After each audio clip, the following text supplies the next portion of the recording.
একই মটর সেদ্ধ করে আজ তোমাদের সাথে শেয়ার করব দু রকমভাবে ঘুগনি। তো এখানে আমি 250 গ্রাম মটর আর তার সাথে আলু সেদ্ধ করে নিচ্ছি অল্প লবণ আর হলুদ দিয়ে।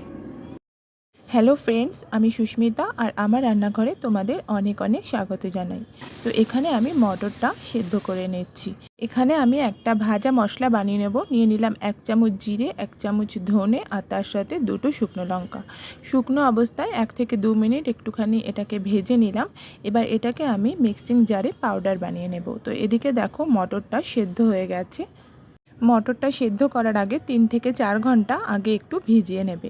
এবার দেখো কড়ার মধ্যে 4 চামচ মতন তেল গরম করে নিয়েছি। দিয়ে দিচ্ছি অল্প জিরে আর এখানে একটা টমেটো দিলাম। দিয়ে দিচ্ছি খুব সামান্য পরিমাণ আদার পরিমাণটা একদম কম দেবে। দিয়ে দিলাম সামান্য হলুদ আর হাফ চামচ মতন জিরে। মশলাটাকে আগে 1 মিনিট একটু কষে নিলাম। এবার অল্প পরিমাণ জল দিয়ে আরও 1 মিনিট মশলাটাকে কষে নিচ্ছি।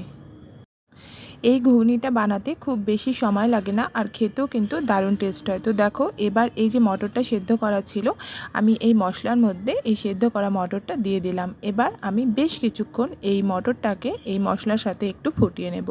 দিয়ে দিচ্ছি এখানে স্বাদ মতন লবণ। তো লবণটা খুব বেশি দেবে না, কারণ পরে এখানে ব্ল্যাক সল্ট ইউজ করব। তো এখানে দিয়ে দিলাম খুব সামান্য পরিমাণে লঙ্কার গুঁড়ো। তোমরা যদি চাও আরও একটু বেশি লঙ্কার গুঁড়ো দিয়ে দিতে পারো। পরে আমি মশলা ইউজ করব, তাই জন্য এখানে এখন খুব বেশি মশলা দিলাম না।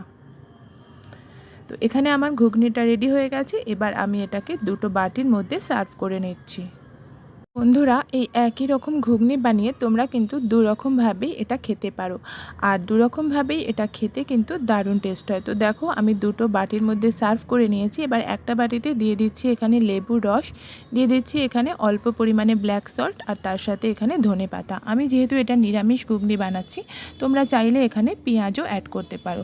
তো আরেকটা বাটির মধ্যে দিয়ে দিলাম আমি ব্ল্যাক সল্ট, দিয়ে দিচ্ছি যে আমি ভাজা মশলাটা বানিয়েছিলাম 1 চামচ দিলাম। দিয়ে দিচ্ছি এখানে তেঁতুলের জল, দিয়ে দিচ্ছি অল্প পরিমাণ চাট মশলা আর উপর থেকে দিয়ে দিচ্ছি এখানে গ্রেট করে রাখা গাজর আর দিয়ে দিচ্ছি শসা, আর তার সাথে এখানে দিয়ে দেবো আমি ধনেপাতা।